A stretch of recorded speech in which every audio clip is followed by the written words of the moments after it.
The untouchable True School Sports Empire proudly presents something the boxing game's been missing. Hey, what's going on? It's your boy BT, and I came here to talk some boxing with the thousands of True School Sports subscribers. Now, it's the late night edition here on True School Sports. You know, better late than never. It's been a long time since I've been live, so I figured, you know what, we make a celebration out of it. You know, I got the cigar in hand. I'm really showing my Cuban roots right now with the cigar in my hand. Gold chain on, Marlins jersey. You know, I'm just feeling really good today. I'm happy to be alive. I think a lot of things in life have maybe appreciate being alive. But shout out to everybody here. We got a good show today on tap for you guys. You know, I have a lot of things to say about just the state of boxing and just some things I've been noticing. Like a lot of things I've been noticing in boxing, and I wanted to touch on those things while I smoke this cigar, and we're gonna go through this live. So shout out to everybody here. Make sure you guys smash that like button, and if you're watching the playback, smash that like button, and if you're new to the channel, hit that subscribe button and join the Empire today. Now, let's get to a couple of comments. So, my main man, Sean Little, says, I think this would be a really good fight, but I'm putting my money on the tallest, skinny Oscar De La Hoya looking guy. Ryan, he is the man. And look, Ryan Garcia, Gervonta Tank Davis, this is a fight that needs to happen for the sport of boxing. This is a fight that I would even say, I know right now the talk is Crawford Spence, as it should be, because it's a fight that's been marinating for years. But when we talk about which fight would do more for boxing so far as money and revenue generated, this is the fight, you know. So it's important for the health of the sport that it does happen, you know what I'm saying?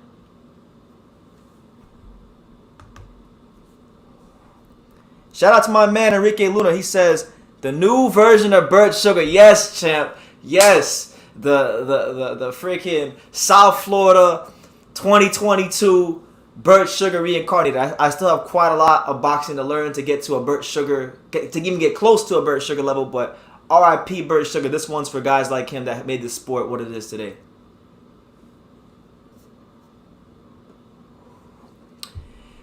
Shout out to my main man, Freddie, Box Talk 101. Make sure you guys go subscribe to Box Talk 101. He says, you on your Don King shit right now. You damn right I am. You damn right I am. I should be. As I should be, because, you know, Freddie, I watch a lot of these channels on YouTube, and I see them try to act like they know boxing, and they don't know boxing. So, you know, if I call myself the Untouchable, it's time to really start acting like it. You know, it's time to start acting like it. You know what I'm saying? So, hope you're doing well. Shout out to you, and much respect to you, Freddie, for the growth of your channel. It's beautiful to see.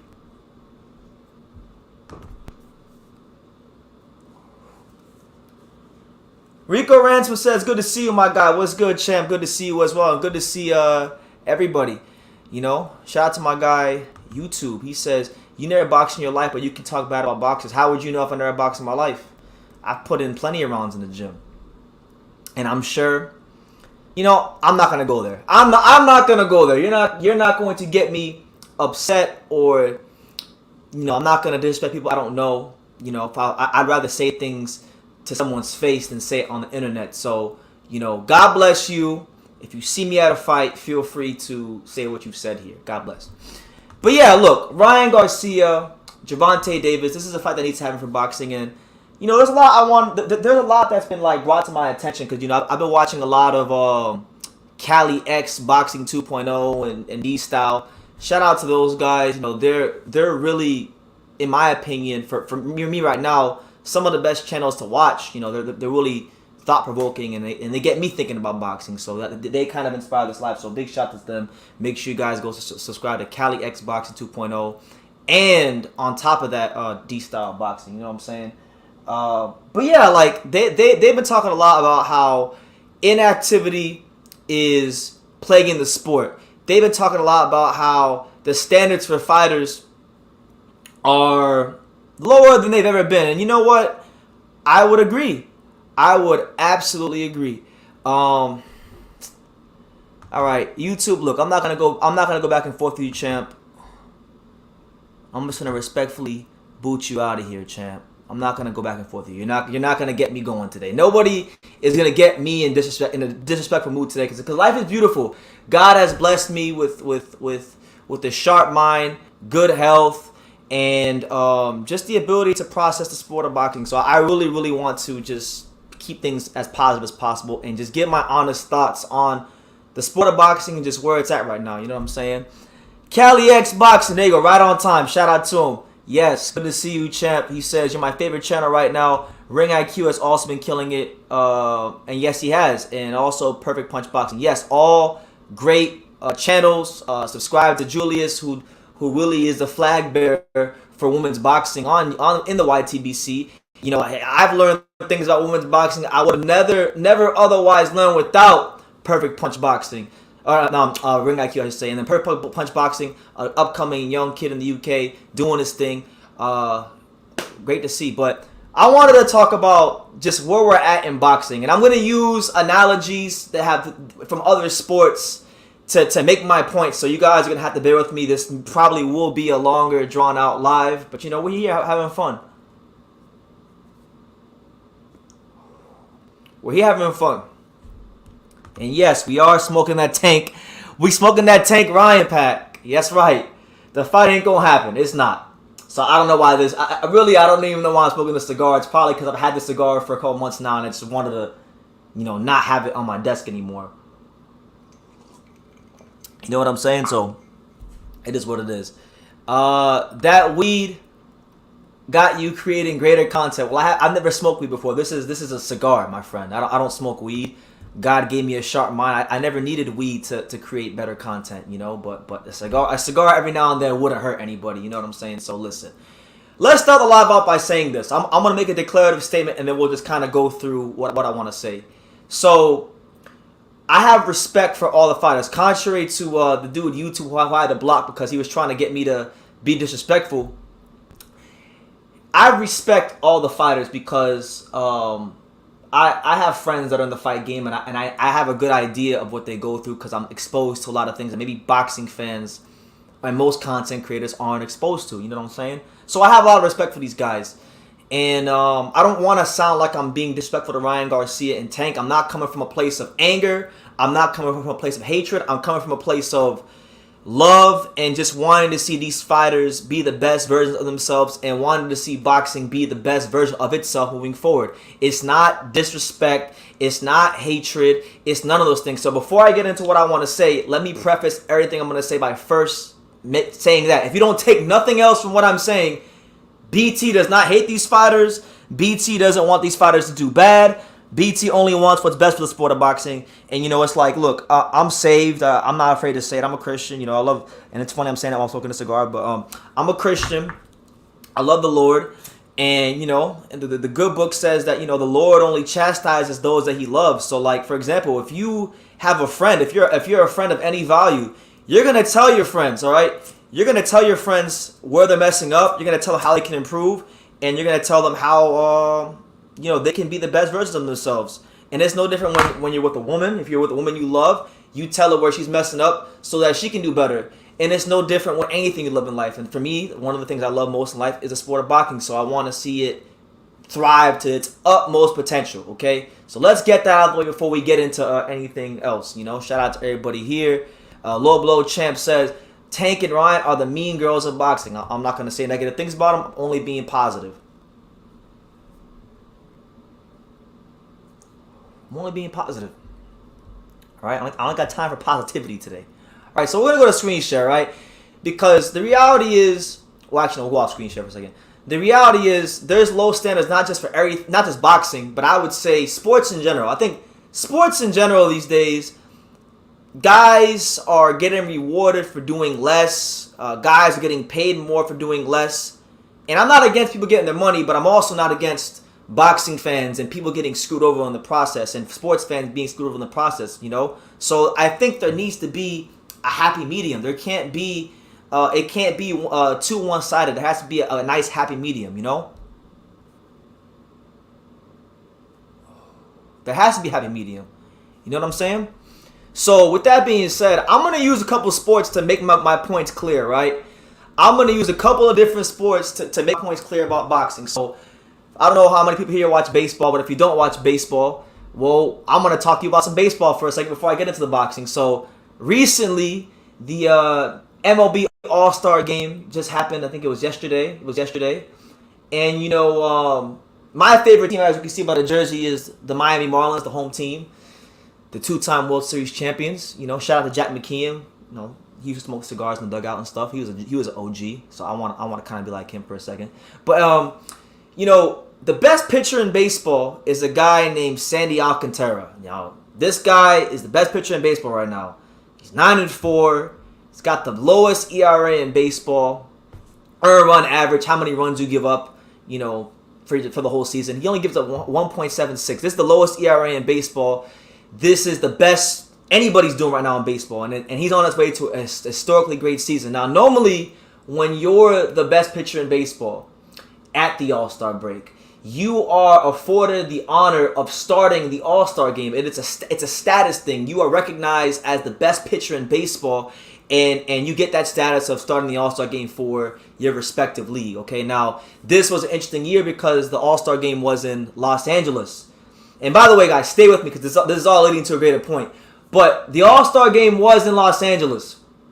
And Sandy Alcantara, despite him being clearly the best pitcher in baseball and that being widely acknowledged by everybody in baseball, he did not start the All-Star game. The guy that started the All-Star game was this guy over here. Now, Clayton Kershaw, great pitcher, guys going to the Hall of Fame. He started the All-Star game only because of the fact that the game was in LA. Now, if you go by stats, he has good stats. But, he only pitched 71.2 innings, as you can see right there, 71.2 innings, as to where Sandy Alcantara has been a workhorse. Sandy Alcantara has pitched damn near double the amount of innings with a lower ERA, but he did not start in the All-Star game. So this is an example of special treatment. This is an example of not getting things based on your actual merit. And this is a commonality, not just in baseball, not just in boxing, but sports overall. It's happening everywhere. Sandy should have been the All-Star game starter. No, it's no disrespect to Clayton Kershaw, but it's very important that people get what they deserve in life. And I feel like a lot of fighters in boxing, as Cali X pointed out, a lot of these guys in boxing, they're they're not really fighting too often.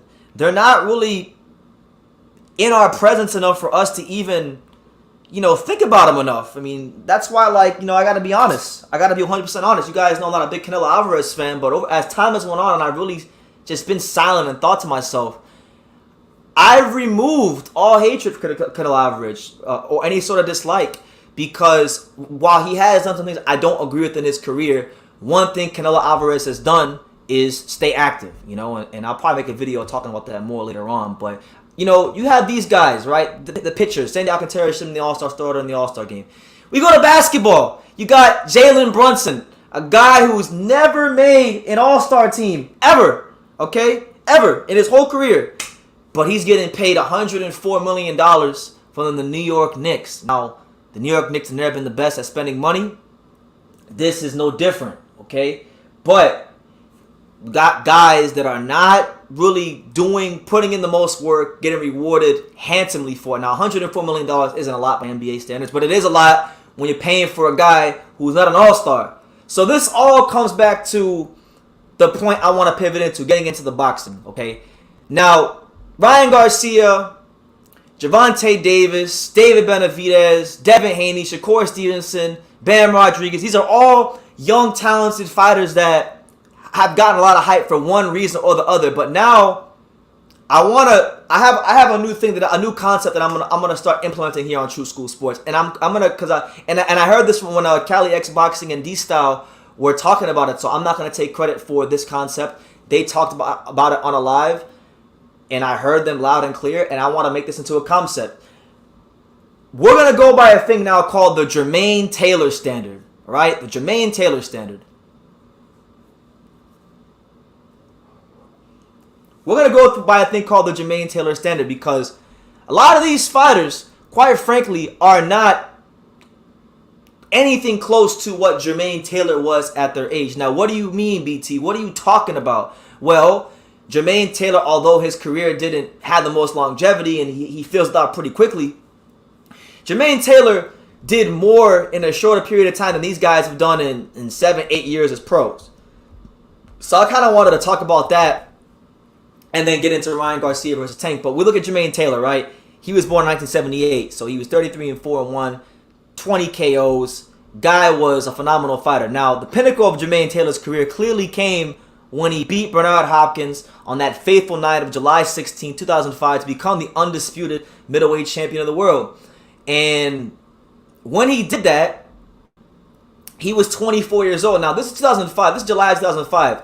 He turned pro in, January of 2001. So we're talking about 4 years of pro, and he had 23 pro fights. Now, you got guys like now, right? So if we use that standard, if we use the Jermaine Taylor standard, you'd be surprised how many of these fighters that these YouTube content creators argue and fuss over fall so short of that standard.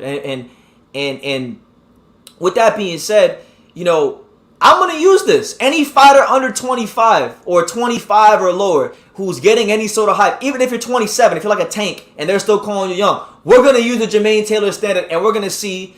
And it's not to put these guys down. Don't get it twisted. It's not to put these guys down. It's to really measure how great these guys really are. How many guys can actually come close to or meet the standard of doing of what a Jermaine Taylor did in 2005 when he beat a fighter as good as Bernard Hopkins, when he became undisputed at 24 years old, when he did it in 23, 24 pro fights, when he was only 4 years professional. How many fighters can actually live up to that standard?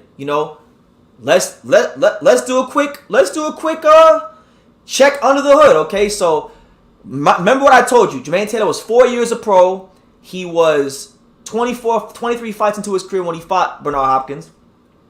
And he was only 24 years old. So remember all those numbers and let's apply it to some of the guys that get the most hype in boxing. So we look at Devontae Davis, a hell of a fighter, explosive fighter, one of the biggest draws in boxing right now today, okay? He's 27 years old. Baltimore's very own.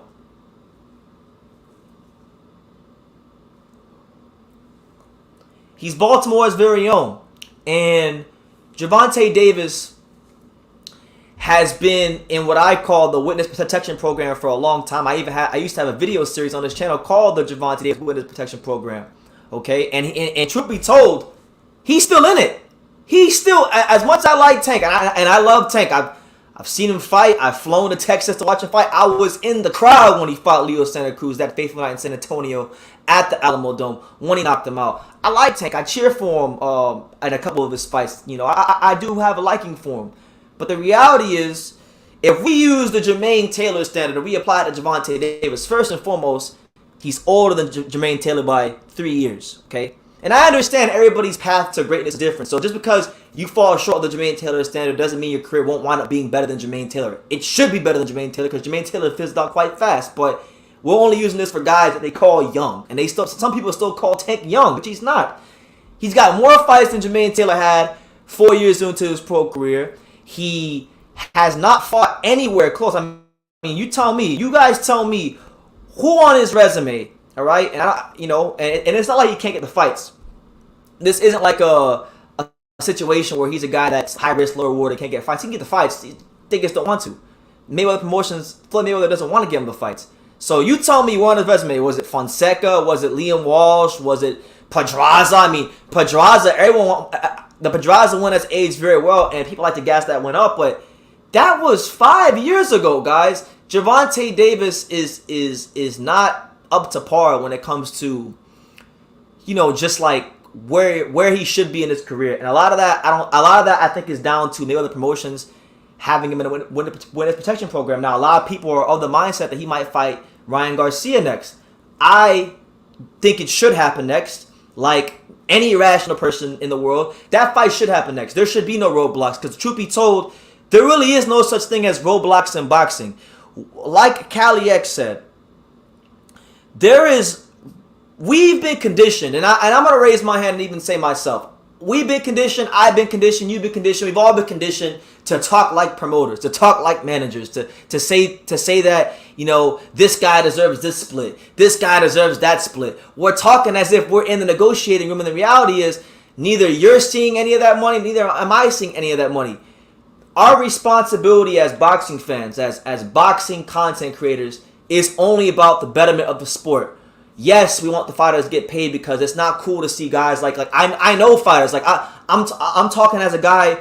I mean, I know Riddick Bowe. I know Evander Holyfield. I mean, these guys, I see them on South Florida every now and then, and I used to see them a lot back in the day when they used to be at the Heavyweight Factory. So I've been subjected to seeing guys who were once at the top of the world have everything financially, and then all of a sudden now they don't have anything to their name. So I do think fighters should get paid, but I don't think it should come at the expense of screwing over the boxing fans. And I really feel like that's what's happened with Gervonta Davis, Mayweather Promotions, and the whole witness protection program that got involved. So he falls very short of that Jermaine Taylor standard. Extremely short. Probably shorter than most guys that I'm going to start going through.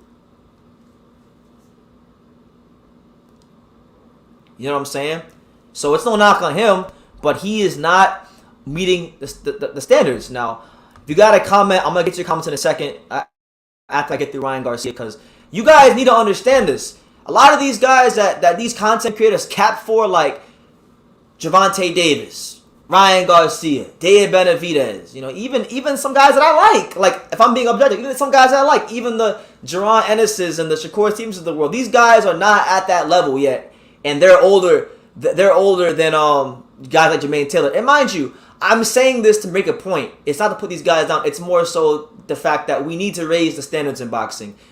Back then, and back then wasn't even long ago, but back then, standards used to be higher. Fighters were held to a certain standard, and now you get fighters like a Tank who fight nothing but in-house fights and don't really win any legitimate titles in most of these weight classes they're fighting in, and people glorify them. And I don't get it. And I think it's very bad for the sport. I really feel like the fighters and the promoters who get the benefits of this praise of fans who don't know what they're talking about, they continue to really just like put the sport at a disadvantage. You know what I'm saying? Now look, Ryan Garcia right now as it stands, he's 23 years old. His birthday will be in August, next month, August 8th. So happy early birthday to Ryan Garcia. His birthday's coming up. He's going to be 24, which was the same age Jermaine Taylor was. Now, if we go and apply the Jermaine Taylor standard to Ryan, there's still some leeway for Ryan because he's a bit younger than a Jermaine Taylor. But the reality is he's not going to reach that level right now. And he's falling well short of that. So he still has a lot to prove. He's 23-0. That was Jermaine Taylor's record going into the Bernard Hopkins fight. Who on his resume is at the level of a Bernard Hopkins? You know, has he won undisputed? Has he even unified titles? Has he even won a world title? Has he sniffed a world title? The unfortunate reality is that for all the Instagram followers, for all the endorsement deals, for all of the great attributes that Ryan Garcia does have and the potential that he still does have to become one of boxing's biggest stars, if not boxing's biggest star, he has not realized much of anything yet. The pinnacle of his career is beating Luke Campbell. And again, this is not to throw salt on Ryan. This is only to challenge Ryan and Tank to do better. Because you guys, I just see too much of it on YouTube. I see some channels that want to dick ride Ryan Garcia. I see some channels that want to dick ride Gervonta Davis. Some channels that want to dick ride Dave Benavidez. And you know, we're going to hold fighters to higher standards here on True School Sports. I'm raising my hand. I'm going to be better. And we all got to be better. You know, so that's what it is. And listen, we're going to continue applying the Jermaine Taylor standard to all these guys. Because it needs to be applied. We need a framework. You know what I'm saying? We need a framework. We need a standard to go off of because it's not going. It's not right now with the way boxing is. It's not cutting it right now, right? It is not cutting it. Okay. Shout out to my man Marcel Sauto, bro. Bud Spence is done from November in Vegas. You heard it here first. I'm in Houston and I'm telling you the truth. Cool. If it happens, great for the sport. I hope both guys can make the fight happen for the both their fan bases that cap for them on the daily, and they can let the welterweight division move forward, you know, and give a lot of boxing fans the fight they want to see. Personally, look, if they don't fight, I'm not bothered. If they do fight, then good, you know, why not?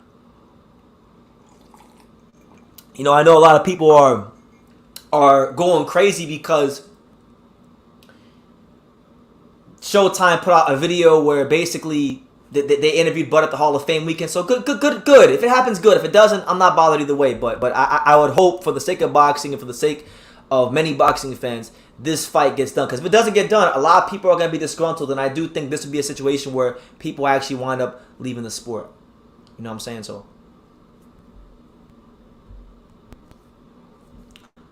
hey, Susem, what's good, champ? Good to see you.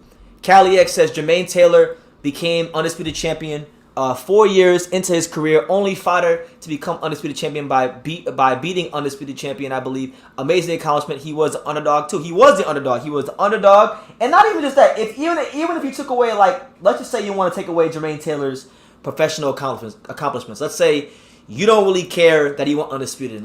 Okay, let's chuck that in the bin. A lot of these fighters, particularly the ones here in America that, you know, were tabbed to do big things in the Olympics, whether it be Devin Haney, who didn't go to the Olympics, whether it be Shakur Stevenson, who was the gold medal favorite, whether it be Keyshawn Davis, who lost to Andy Cruz again in the Olympics, whether it be any of these guys, Andrade, anybody who's been on Team USA.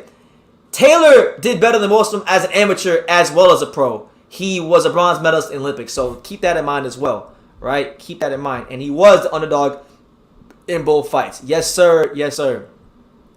You know what I'm saying? So I'm just really calling a spade because someone's got to do it in boxing. Someone's got to do it in boxing because if people like myself and Cali X and the rational people in boxing don't do it, who's gonna do it? Who's gonna do it?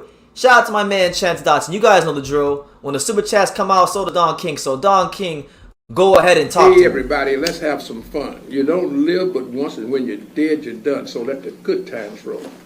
It don't matter whether you're young or old. Let the good times roll. Let the good times roll. We will here on True School Sports. Shout out to my main man, 50 grand, Chance Dawson with the $2 super chat. He says, bro, it's good to see you back on the live stream. It's good to be back. It's good to be back. You know, I've had a tough month. You know, I had my, as I've said many times in videos, I had my boy, Gabriel Chacon, the first person I ever trained with and sparred with at Canito's Boxing Gym. He had a very short pro career. Didn't really get to reap the benefits of most of it. But he was a guy that really showed me what boxing was all about. And he's one of the guys that made me love boxing the way I do. So I've been grieving his death a little bit this month.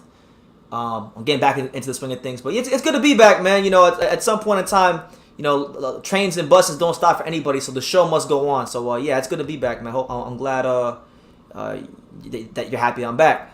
But, yeah, man, Low Blow Champ says, Floyd is scared to play his card. They didn't let him fight Farmer or Russell, and those were the easy fights to make. There were easy fights to make, and you would have favored taking those fights.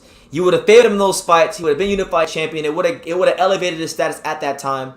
And, you know, but, you know, we can't do that. We can't do that. He had to fight the Fonsecas of the world and guys like that. So I'm just getting to a point where, you know, the reality is very few fighters in boxing, and I'm not trying to sound like a dick or downplay fighters, because these guys put in a lot of work. They accomplish more than I ever will. I didn't box professionally or anything like that, so I respect them. These guys are all talented. They're all great in their own right. Don't take it as, hey, I want the sport to be better off, and I just feel like there's a lot of things wrong in the sport we need to correct and fix. You know, so we got standards here on True School Sports. Now, getting back to screen share, right? If we look at David Bennett, a guy that, you know, I'll be honest with you guys, and I'm going to do a video about this soon. I think there's some things with his career that have been understated. There's reasons why he hasn't been able to get the fights that that people want to see him in, and I think it's a reason that most people haven't considered. So I got a video coming out on that soon, so I'm not going to say too much negative about Benavidez here, but the reality is he's been beating up on these 68-pounders and 54-pounders and, you know, smaller guys than him. And, you know, right now he's 25 years old, older than Jermaine Taylor was, with 3 more fights. And, he, you know, where's his Bernard Hopkins? Where's his signature fight? Where's his unification fight? He doesn't have that fight, okay? Doesn't mean he won't have a better career. It just means that all this hype you guys give guys like David Benavidez and Tank and Ryan, I mean, it has to stop. You guys got to start really looking at these things without your feelings. Like, I like Shakur Stevenson, and we'll go to Shakur right now. Like, I like Shakur Stevenson. I've been a Shakur Stevenson fan longer than most of you guys have known who he is. I interviewed Shakur Stevenson before he was an Olympian, before he went to the Olympics. Okay, he's 25. All right, he's 25. He's got less fights than Jermaine Taylor, but he's been pro around the same amount of time, if not a little bit longer. And his signature win is a good win. I give it to him. Oscar Valdez is a good win, but it still leaving a little bit to be desired. I think his career will progress in a nice fashion, and he will ultimately wind up probably having a better career than Jermaine Taylor. But even him, if we apply the Jermaine Taylor young fighter standard to him, he doesn't quite meet the mark despite how good he is, okay? All right, so even guys I like. Even the guys I like. The only two fighters in boxing right now, guys. The only two fighters in boxing.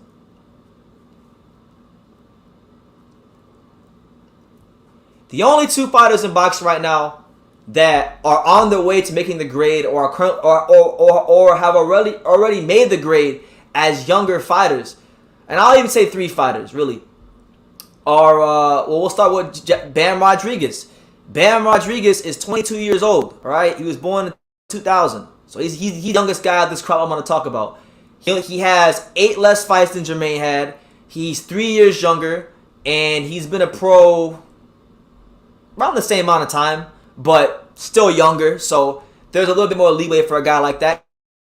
And when you factor in that in his last 2 fights, he's beaten Carlos Cuadras and Rungvisai back-to-back, 2 of the premier names in his division, and now he's fighting Israel Gonzalez, a guy that's not on the level of Rungvisai or Cuadras, but a guy that has challenged for world titles, in my opinion. And for those of you who are really up on your super flyweight boxing, this is a guy that I recognize as the uncrowned WBA champion, because he really beat Callier 5 when they fought in 2018. They should have given it to him, but they didn't. He got robbed in Monaco. So even his tune-up fights, even Bam's tune-up fights are better than a lot of these guys' title defenses, okay? That's just the reality of it. I think Bam's on his way with the guys he has in his division to not just meeting the Jermaine Taylor standard, but becoming the best of the bunch. You know, because he's giving the fans what they want to see. He's giving them what they want to see. He's challenging himself. He's fighting top guys in his weight class. And then last but certainly not least, you know, this is a guy that I've criticized in the past. Now, mind you, He has 5 more fights than Jermaine Taylor had when he became undisputed, but he's 2 years younger, and he's been pro what, like 2 years longer than Jermaine Taylor. So it's a bit tricky because he turned pro so young. But guess what? The fact that he became undisputed a year younger than Jermaine Taylor, you give a guy like Devin Haney credit. Devin Haney, listen, I've criticized him in the past, sometimes rightfully so, sometimes not rightfully so. But Devin Haney has earned his stripes. One thing you can say about Devin Haney is that if there's a young fighter in boxing who's been earning his stripes, it's been this young man right here, Devin Haney. He's fought on all the platforms. It didn't matter if it was Showtime when he was a prospect. It didn't matter if it was The Zone when he was a contender. And it didn't matter if it's now ESPN as the now undisputed champion. He's probably the only young fighter that's fought on all the platforms. He's the only young fighter that's really went out of his way to show the world that he means what he says and he is who they say he is. How many fighters in boxing would sign a deal where you would have to fight a guy in his hometown, and if you beat him, if you beat him for all the belts, still have to give him a rematch? He did that. Now, I don't know if the rematch is going to happen. They might work out a deal to where the rematch don't got to happen, but he signed that contract, and he dared to be great. So you give a guy like this credit. He is not just meeting the Jermaine Taylor standard. He is probably the only young fighter in boxing that is exceeding the Jermaine Taylor young fighter standard. So for that, Devin Haney must have respect, adoration, and just and flowers put on his name. So that's the framework. That's the standard we're going to go by here on True School Sports. The Jermaine Taylor young fighter standard. Because there's too many networks pushing propaganda, brainwashing well-intentioned boxing fans into believing, lies and foolishness and stupidity. And that shouldn't be the case. So someone has to be the voice of reason here in boxing, and it's going to be people like myself that are the voice of reason. Shout out to my guy, K Diamond. K Diamond says, and I quote, "If boxing keeps up, they're going to lose a lot of fans of the best, not fighting the best. The sport is already underground anyways. I've been a fan for years, and I'm tired." Listen, I'm right there with you, K. Imagine someone like myself who's devoted his life to covering the sport of boxing. Imagine how tired someone like me is. That's why now I gotta pace myself when I make videos so I don't burn myself out and get depressed over this sport. Because sometimes this sport, if you're too attached to it, can send you into a depression. So it's almost like you gotta almost treat it like a woman. You have to love it, but just keep a nice, healthy distance and respect. Don't get too attached, and that's how you gotta treat it. 704 Joe, what's good, champ? How you living? Good to see you. Good to see everybody here. Make sure you smash that like button. Let me know where you guys are watching from. It's your boy BT, the untouchable True School Sports Empire. We here, the late night show. I'm on my Don King, Burt Sugar. Shit, I got the cigar in my hand. And I'm gonna be calm. I'm gonna deliver this world-class boxing knowledge and perspective the best way I know how, in a calm, cool, collected fashion. You know what I'm saying? So it is what it is. All right. Carl Hansen, my main man, 50 grand out there in Australia. Shout out to all my Aussies. Says salute BT. What's good, you legend? Hope you're well, bro. I'm a lot better now, champ. God. There's ups and downs in life. God is faithful to me, so I'm happy. I'm happy to be here. And a guy that I haven't talked to in a while, my main man Shakur. Where you been at, champ? Where you been at, champ? He said, "What's up, my boy BT? I haven't been here in a little while, but I'm glad to see the channel is growing day by day. It's only a matter of time." Yes, it is, champ. It's growing. And with people like yourself, and Carl and Cali X and 704 Joe and K Diamond and Chance and Dundada and Low Champ and Jesus Sam and Marlon, y'all keep me going forward. So without you guys, there'd be no True School Sports, there'd be no BT. So I'm appreciative of you guys. But I got that off my chest. I got the Jermaine Taylor young fighter standard off my chest. Let's pivot into now Ryan Garcia versus Tank, because this is right now the talk of the town. We got Ryan Garcia, Gervonta Davis. In my opinion, we talk about the American fighters. This is, as far as gates, as far as the fights that could generate the most buzz outside the realms of boxing. It's this fight right here, because you got Ryan Garcia, who has that Instagram, TikTok, teeny bopper fan base. And then you got Devontae Davis, who got the hip-hop demographic on lock. The NBA players on lock. They show up when he fights. So it's a big fight with a big reach in America and globally to all boxing fans.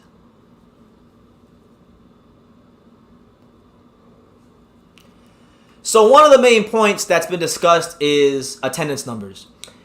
What Ryan drew versus Fortuna in comparison to what Tank drew versus Isak Cruz. They both fought at the Staples Center, and yes, I'm still calling it the Staples Center because that's what I've always known it to be. So I'm gonna still call it that. So they both fought at the Staples Center, and when Ryan fought, this is his hometown, this is his backyard. He only drew 11,000 people. Now, mind you, there are a lot of American fighters that can sell 10,000 tickets or more. It's only a few, really. So 11,000 isn't anything to scoff at.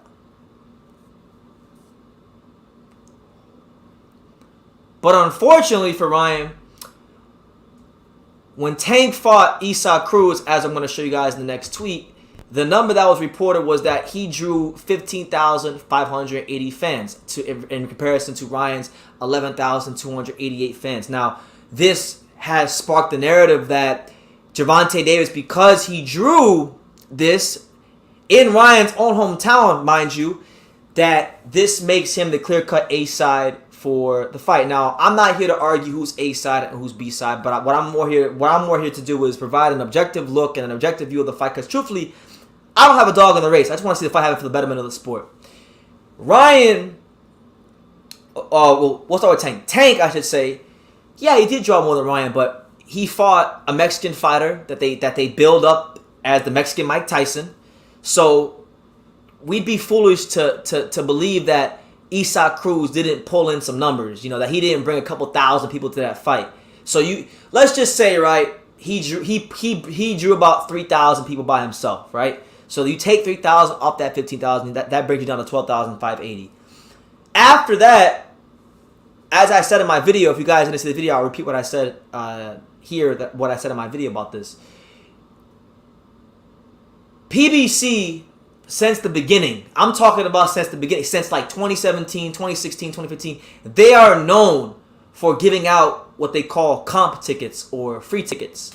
I've been to PBC fights here in Miami. When Arizona Lara used to fight right down the street at the Hialeah Casino, he's had a couple fights here headlined. They used to have bricks. I'm talking like literal bricks, like Jenga blocks of free tickets to give away to people that were just at the casino. And they do this for fights where fighters can't sell, but they can give off the illusion that the fight did sell out. So you never really know how many of that number that's reported was actually paid people. So there's a good possibility that Gervonta Davis might have, even with those numbers, drew less than Ryan Garcia. We'll never know because boxing's got to a state where there's no transparency with numbers, there's no transparency with pay-per-view numbers or anything like that. So we don't know. Everything's an illusion, and it's all about jockeying and posturing for position in the negotiation room. That is the cold hard truth. You're gonna have people who are gonna cap Ryan Tank, and they'll make great points, and they'll say why he's the A side. And you're gonna have people who are gonna cap Ryan, and they'll make great points, and say why he's the A side. But the reality is, they both need each other, and they need to come to a compromise. Okay. And when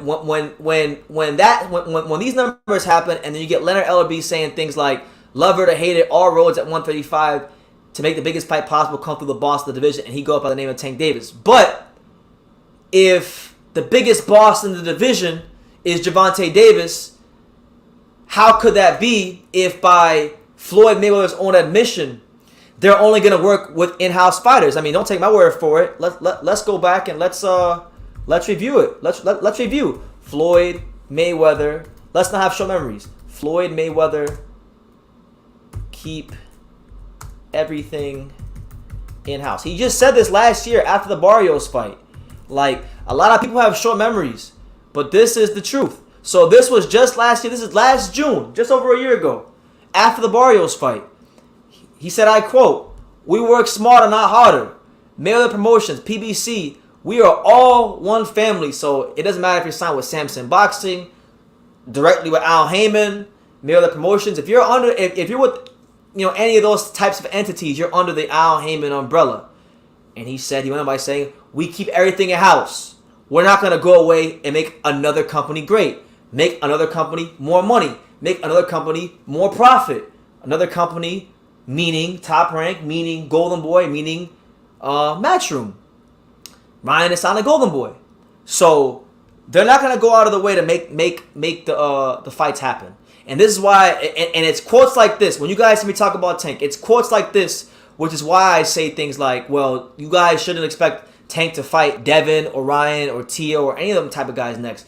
You should fully expect him to fight, Frank Martin, Raul Valenzuela, Michelle Rivera, and if not those three guys, the Eastside Cruz rematch. Because of things like this. All right? You got to remember, guys like Floyd, they're just the mouthpiece for Al Haymon. They're going to parrot what Al Haymon is telling them. Most of these guys aren't going to say what they want to say or run the business how they're going to run because Al Heyman's like the Godfather, man. He's like one of these old school Italian mob bosses. He's going to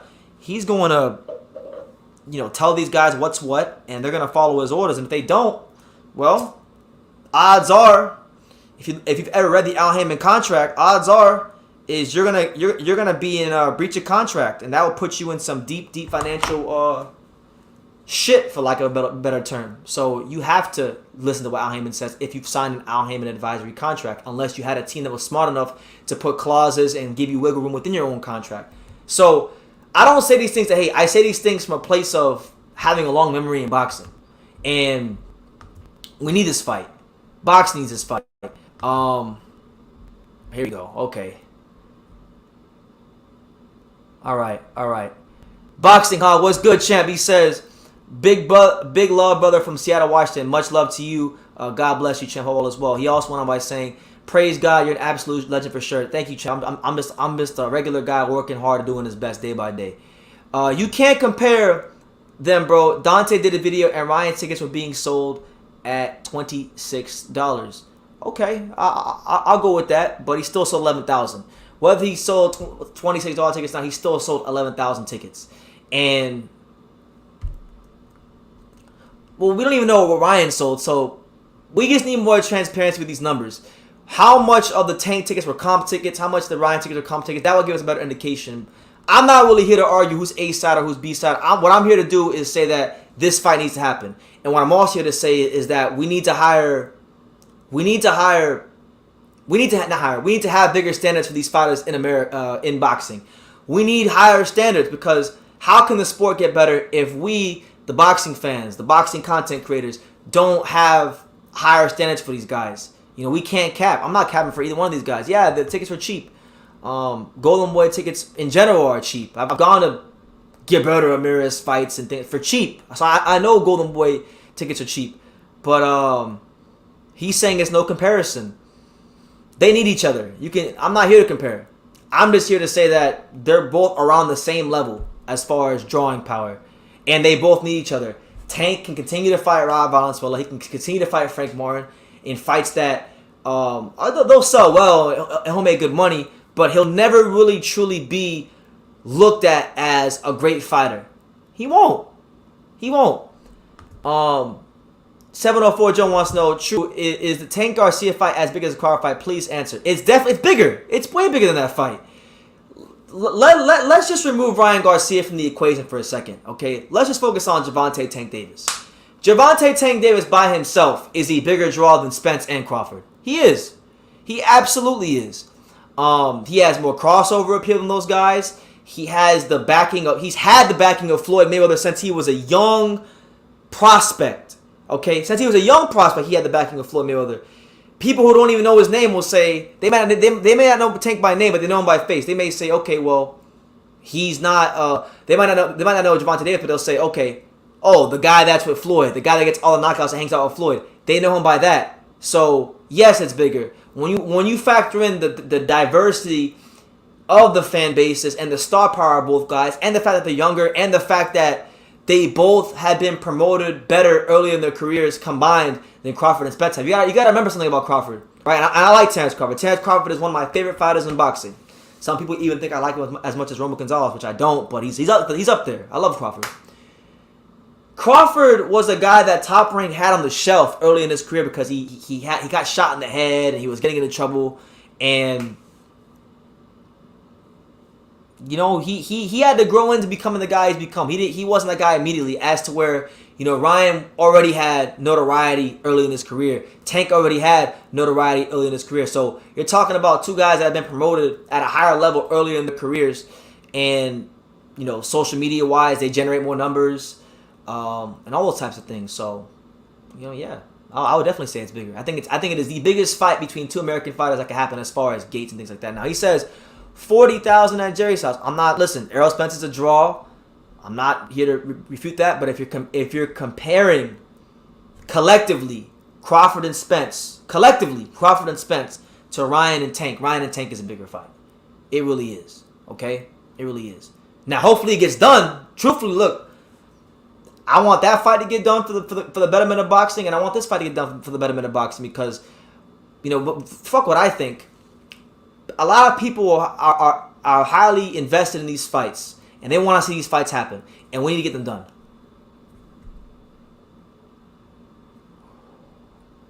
So one thing boxing fans got to do is hold these guys to higher standards and, stop capping for these guys. I really think some of the most damage that's done to the sport of boxing isn't done by the promoters, and sometimes they ain't done by the fighters. It's done by the boxing fans and the narratives they spew that ultimately wind up becoming some of the narratives that the promoters spew themselves. We have to stop talking like promoters. We have to stop talking like managers. We have to stop talking like, those guys. And what's funny? I find it hilarious about boxing. They always say, like, a fight can or can't happen because he's with this promoter or he's with that promoter. And they try to make, we'll use Leonard Ellaby for an example, right? Someone like Leonard Ellaby will say, well, we can't make this fight because it needs to be on our platform and they're with that platform, so, the fight can't happen, right? But the reality is boxing is the most unstructured, most unregulated sport of all sports. So when exactly did boxing and promoters decide to have framework and structure and things like that? You can't pick and choose when you want to have structure and when you want to have oversight. That's not how that shit works. There's no structure. It's a sport of free enterprise where you can move and move your fighters and move your career as you see fit. And that's just what it is. So if Ryan Garcia and these guys want to think that the A side, they can both negotiate and come to a compromise. You know what I'm saying? So that's just what it is. I wanted to get that off my chest. And I really wanted boxing fans to understand that, like, the way the sport is right now, it's not sustainable. Like, it's not sustainable. That's why, like, again, I'll repeat what I said earlier in the live. I have said a whole laundry list of messed up things about Canelo Alvarez. You guys know I'm not the biggest Canelo Alvarez fan, but one thing I'll never take away from Canelo Alvarez is that the motherfucker is active. He fights. He goes in there 3-4 times a year. He's getting more money than all these guys. And he fights. So how can you hate that aspect of Canelo? You can't. So I think with, like, this fight, Spence, Crawford, I've actually in some respects grown an appreciation for Canelo Alvarez, which I never thought I would say, but it's the God's honest truth. So those are my thoughts on Tank versus Ryan and things like that. And that's what it is. And I guess from this point forward, we're just gonna freestyle it. And I got a couple more topics I want to hit on. Then we'll get up on out of here. But shout out to all 8 of you here. It's not. I didn't expect a big live today because I haven't been going live normally at my normal times. So I'm getting back into the swing of things and giving you guys that world-class boxing content. But yeah, man. There's a couple more things I want to talk about. But shout out to everybody here. If you got any comments, leave them down below and I'll get to you guys in a timely manner. Make sure you guys check out the Timothy Bradley interview if you haven't done so already, and check out the DeMarcus Corley interview if you haven't done so already. I got more interviews I'm working on the way, so be on the lookout for those when they do happen.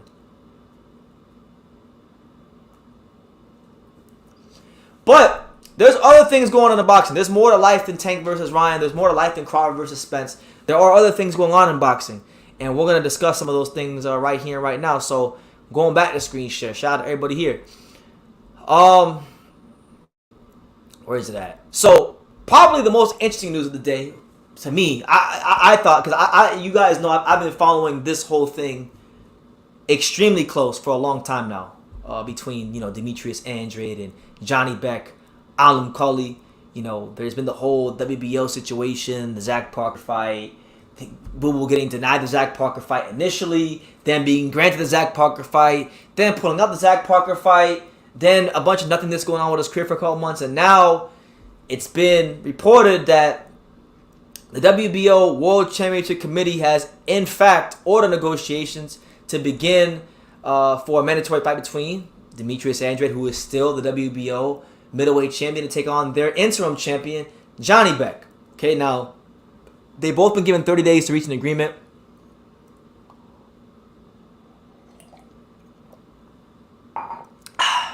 The minimum purse bid is $200,000.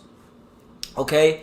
Now, we're at the 11th hour of Andrade's career because he really doesn't have a whole lot of leverage to begin with. That belt is really the only thing that gets him anything in boxing because he's high risk, low reward. He's also a guy that doesn't do a whole lot of interviews. You know, to tell you guys a story, I try to get in touch with Boo Boo recently. I mean, I called his dad. I called like two other people on his team trying to track him down, and I had no such luck doing it. Even his dad told me like he can't even get a hold of Boo Boo. So I'm still working on that interview. But you know, he's not a guy that really goes out of his way to market himself either. So he's not really doing himself any favors. He's kind of out of sight, out of mind. And we're at the 11th hour. He's got to fight this tough, young, hungry contender who a lot of people believe will be the next middleweight champion of the world. If he doesn't fight Johnny Beck, he will lose the only bargaining power he has at any negotiating table, which is the WBO title. So it looks like if Andrade does box this year, the fight we're going to get is the fight between him and Johnny Beck. You know, and this is good news because the reality is a lot of people view this fight for Andrade as, the toughest fight of his career. Now, we don't really know that until they step into the ring, but on paper, Johnny Beck is going to be one of the toughest fighters Andrade has fought. He's a southpaw. He's got punching power in both hands. He's got deep amateur pedigree. He's an Olympian just like Andrade. You know, I'd even venture to say, I know he fought Quigley his last fight, who was an Irish Olympian. But Andrade hasn't fought like a ton of Olympians. So this probably like maybe like the second or the third Olympian he's ever fought. And this is a fight that a lot of people think he's going to lose due to his age, due to his perceived lack of competition, things like that. So I want this fight to happen because, this is the fight that I think would really, really, really get Andrade credibility, respect, and the validity he's seeking for in his career. Things have gotten very interesting with his career. So for those that know, and for those that don't know, where is it? He was promoted by Eddie Hearn. Eddie Hearn made it very clear that he can't secure the big fights for Andrade because a lot of these guys don't want to fight him for such little money. And it's very high risk and a very big chance they lose. So that contract expired. Eddie Hearn and Andrade have now severed ties. And now, as you guys can see, Demetrius Salita is acting on behalf of Andrade. So it's hilarious. A lot of people thought that Eddie Hearn was going to be the guy that would deliver Andrade some fights. A lot of people were calling for Al Heyman to be the guy Boo Boo signed with. But in the 11th hour, when things have gotten to their darkest, most treacherous moment in the career of Demetrius Andrade, the guy that has come to save the day is Demetrius Salita. So to me, that's really the most interesting part about this is seeing Demetrius Salita involved, in this whole, fiasco, So, listen, I like this fight. I like what this could do for Andrade's career because if he beats Johnny Beck, I think that gives him the leverage. Because at that point, Andrade will be the guy that's kind of like him.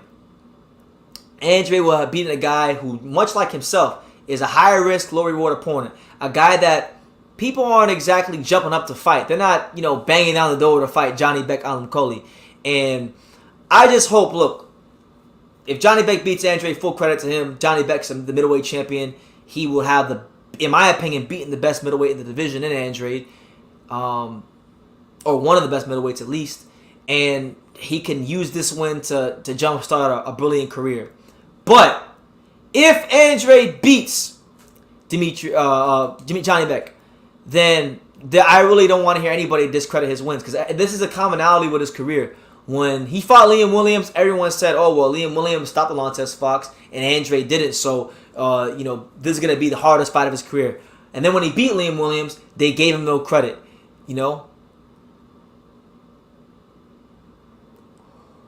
They say he hasn't fought anybody, right? They say like, "Oh well, he's never fought a world champion," which is true. He hasn't fought a world champion. He hasn't been afforded the opportunity, but he beat Willie Nelson, who beat Tony Harrison, who became a world champion. So it's not like he beat bum fighters. It's not like Demetrius Andrade's, not a capable, credible, top-level fighter. His Olympic pedigree, amateur pedigree, tells you he's a top-flight fighter. His ability to beat these, guys consistently over years and find ways to win, despite the inactivity, despite sometimes going on the road, that tells you that he is of a certain quality. So you have to respect him, okay? He wins this fight against Johnny Beck. It really should be a springboard towards bigger and better things. It should be a springboard towards a Dave Benavidez fight. It should be a springboard towards a Jamal Charlo fight. But we still know, like 704 Joe said, he said, "I would like to see Andre versus Charlo," but Charlo is still holding that grudge. And look, the worst thing you could have in life as a man is anger. I've learned that. One thing I've learned in my 27 years of Earth, because I've been through a lot in my life in 27 years. I don't talk about it. I don't bitch and moan about things, but I've been through some things in my life. And I've had reasons I felt to be angry at certain people. But what I've learned is that the worst thing you could do in life is be angry at someone and harbor a grudge, because you're not hurting that person, you're hurting yourself. When you're angry, you can't see straight. When you're angry, you can't make rational decisions with sanity, clarity, and reason. And that goes to Charlo. Jamal Charlo, much like Andre, they got the same record. They've both been in pro around the same amount of time. The same thing you could say for Andre, you could probably say for Charlo. He's been fighting these guys like Brendan Adams and Montiel, and he hasn't been looking great.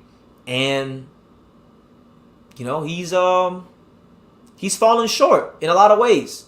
And he really looks like he's going nowhere. In fact, he's on a very fast road straight to nowhere. He had this fight with Sulecki, a guy that Andre had already beat 3 years ago, that he pulled out of, and most people believe he pulled out of it because of tickets not selling. And we still don't hear him or see him showing any sort of urgency to fight Andre. But then he's the same guy that will go on these interviews and talk about how Canelo's ducking him and about his legacy and things like that, when you got a perfectly fine and good fellow undefeated American world champion who is more than willing to fight you. He's ready, willing, and able to fight you. Eddie Hearn, when he was promoting Andre, filed a petition for them to fight. It never wound up happening. And you know what? I'm going to say this. There's the Charlos and PBC and a lot of the PBC, LDB fanboys, they're very quick to pull the race card, right? They really are. And it's unfortunate. But what they never talk about is you got Al Heyman, a black American, very smart, shrewd businessman. Jamal Charlo, a high-level, successful black American athlete, $1 million fighter, world champion, refusing to give another fellow black American, undefeated, multi-million-dollar, creme de la creme, top shelf fighter like themselves the opportunity. But they never talk about that part. They only talk about perceived racism when it benefits their channel and it goes with their narrative. But never ever talk about it when it's somebody who's not like associated with Al Heyman or the agendas they have pushing. So we need that fight. We need that fight. And I think the Johnny Beck fight will be a very difficult fight for Andre. Don't get me wrong. He has to take this fight. I think he will forever, never ever be able to live this down for the back and forth that's happened this year if he doesn't take this fight with Johnny Beck and get stripped of his title. If he takes it, and if he's able to win, there is absolutely, positively no reason why Andre shouldn't be getting the fight. Because if we're talking about, I know you can sit here and say he hasn't fought the best guys, but there's a lot of champions in boxing who aren't fighting the best guys that are losing their titles on the scales for other reasons. Look at a guy like Dave Benavidez, who's a talented fighter. He lost his belt on the scale twice, once for cocaine and the other for missing weight. So he showed lack of discipline. Same thing goes for Broner. Same thing goes for a lot of these guys. But meanwhile, you have Andre, the guy that's held the belt He's been WBO middleweight champion since October of 2018. So October of this year is gonna mark 4 years since he's been champion, and he's defended the belt 1, 2, 3, 4, 5 times. He's made 5 defenses of the belt. He's probably one of the longest reigning champions in boxing. He's fought 2-minute challengers over the last few years, and he has brought honor, respect, and class as far as defending the belt against ranked opposition. You got guys like Leo Santa Cruz, right, who have the WBA belt, who haven't even fought the damn weight class in 3 years. You have guys like Benavidez and Broner who lose the title on the scales. You have guys like, I'm not trying to disrespect him because I made it a point to speak positive about him, but you got guys like Canelo Alvarez who will carefully pick and maneuver the way through multiple weight classes. But meanwhile, this guy has actually done sort of what Marvin Hagler used to do. I know he hasn't fought anywhere close to the opposition Marvin Hagler fought when he defended his belt, but he's been fighting like he's been defending his belt, okay? And for whatever the case may be, this division has been in shambles. You got Charlo, who hasn't wanted to fight Andrade. Golovkin, who's just been waiting for Canelo. He finally got his payday, so God bless him. Ryota Murata, who just lost to Golovkin, who didn't really want to fight anybody either. And then now you have Johnny Beck, who's caused stagnation because he's high risk, low reward. You got Jaime Munguia, who's probably, out of everybody, the biggest disgrace in all of this because he's being protected to no end by Xanafer Promotions and Golden Boy. So Demetrius Andrews deserves a shot, and if he can beat Johnny Beck, this should be the gateway to that signature fight. Or who knows? Maybe this is the fight. Sometimes the fights that we overlook in boxing for a fighter actually want to be in the fights that define their career. So who knows? Maybe the Johnny Beck fight is the fight that defines his career, and the fight where people say, you know what, this Andre guy, it took him a while to get his shot, but when he got his shot, he made good of his talent and things like that. So we'll see what happens. But that's the news. WBO has ordered Andre versus Johnny Beck. I really hope the fight does happen. So yeah. Hey Susem says, how would you grade the Dog Bay versus Joet Gonzalez card? I haven't had a long look at it, but what I will say is this. On this card this weekend, we have one of the most talented young American prospects on this card. We've got Cleveland, Ohio's very own Abdullah Mason. And listen, I'm very familiar with Abdullah Mason. I actually talked to him and his brother Amir on FaceTime yesterday because we talk every now and then because me and Amir Mason are good friends. And sometimes when I call Amir, he puts Abdullah on the phone, and me and Abdullah talk for a couple minutes. Just friendly talk. Just how you doing? How's camp? Good luck on your fight. Stuff like that. Are you gonna come to the fight? Stuff like that. What I can say about Abdullah Mason, very talented fighter. Just one of the most humble young kids I've ever met in boxing. Very talented. I think he's very underrated. I'm gonna tell you why. I'm going to tell you guys why I think Abdullah Mason is very underrated. This is a guy in Abdullah Mason. He only had 80 amateur fights. He didn't have the 300 or 400 or 500 that some of these guys have. He didn't have that extensive of an amateur career, but he made some noise in the amateurs, enough noise to capture the attention of a James Prince. Okay? And Top Rank signed him, and Bob Arum is very high on him. He's 18 years old. His ceiling is very high. He sparred with guys like Shakur Stevenson and Jamel Herring. I've heard he's done very well in those sparring sessions. I know it's sparring. You can't judge everything off sparring. But if these guys are bringing an 18-year-old for work, and they're not bringing him in because he's not holding his own or not giving them good work in return. Very long, very rangy, good, just very, very, very great understanding of distance. Has great ability to throw short punches in close quarters. And just the composure he has. He's very even-keeled, very level-headed. Him and his brothers are they're Muslims, so I respect to them. I respect everybody's, beliefs. And they're very disciplined people. You don't really hear them cursing. You're not going to really hear about Abdullah Mason because he says crazy things in the media. So it may take people some time to catch on to Abdullah Mason. But I'm going to tell you guys this, and I'm going to tell you guys right now. This kid will be a world champion. This kid will be one of the top fighters in the Top Rank stable. I know Top Rank has guys like Bruce Carrington. I know they got guys like Xander Zayas. And those guys are talented fighters. I like Bruce Carrington. I like Xander Zayas. Especially Xander, because Xander Zayas is one of South Florida's very own. So you guys know I'm going to rep South Florida till the casket drops. But I'm telling you, Abdullah Mason, this kid has it. This kid has all the ingredients to be a world champion. I think he'll be a world champion. He's 18 right now, so he hasn't developed his man strength yet. But one thing that I like about him is that he's very good at putting his punches together. He is able to just really put them together in a great way. And I think with him, he's going to be one of these guys that as he matures, he will grow into a full-fledged, strong, solid 140-pounder. I think he'll even be big enough to be a 147-pounder because he's 18 years old right now and he's 5'9". If he grows an inch or two more, he'll be 5'10", 5'11". So we're looking at maybe potentially 5'10", 5'11" welterweight 3 to 4 years from now. A guy that will have all the measurables, all the talent, all the experience. And not just that, he also has the one thing that you need in boxing because, as I've stated many times, you could be the best fighter in the world.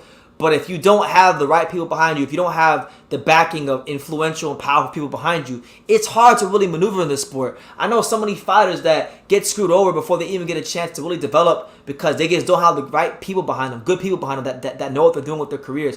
And luckily for him, he's been afforded the opportunity and the luxury of having James Prince by his side. And on top of that, he's got 4 other brothers. He's got one in Amir who's pro, and then the other 3, I believe, are amateurs. So they're all learning off each other. They're all very talented. Amir Mason is more of a power puncher. Abdullah is more of a boxer who's developing into his man strength, who I think will be the most well-rounded of the Masons I've seen so far. But if you guys don't watch no other fight on this card this weekend, please watch Abdullah Mason because Abdullah Mason will be a world champion. He might even be a potential multi-divisional world champion. And if he really, really puts it together, all right, if he really, really puts it all together, he might even be, I'm talking like 4 years from now, he might even be the welterweight champion of the world. You heard it here first. Abdullah Mason might fuck around and be the welterweight champion of the world in the year 2026. I know that's a lot of expectation. I don't want to hype this kid up too much because he's young and he only has 2 fights in his career. And we don't know what will happen before he even gets to the contender status, let alone the championship level. But I've been around boxing a good amount of time. I've seen prospects get knocked the fuck out and exposed. I don't really say this about a lot of prospects, but what I look for in a young fighter is it's a combination of things. It's first and foremost work ethic. Do you go to the gym? Do you go to the gym consistently? Are you disciplined?